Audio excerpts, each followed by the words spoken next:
চার চাকার গাড়িতে করে সুপারি হাত বোতলের আগেই গ্রেফতার দুই। গভীর রাতে নকশালবাড়ি সাত ভাইয়ার নাকা তল্লাশিতে চার চাকা গাড়িতে তল্লাশি চালিয়ে 2 বস্তা নেপালের সুপারি উদ্ধার করল পুলিশ।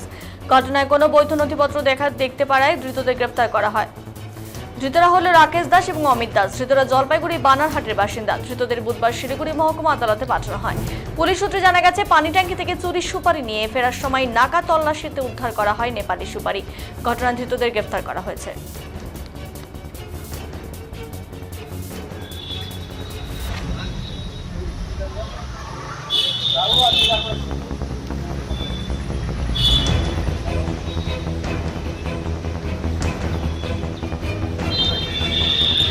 আমি তো বাকি ফাঁকা খাওয়া তো তাই মনে আসছিল হ্যাঁ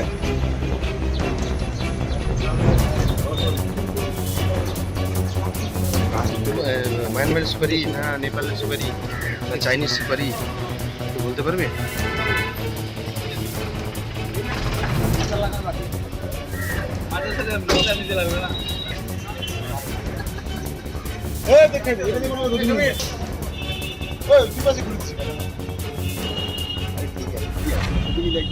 একদম এটা কোথাকার সুপারি?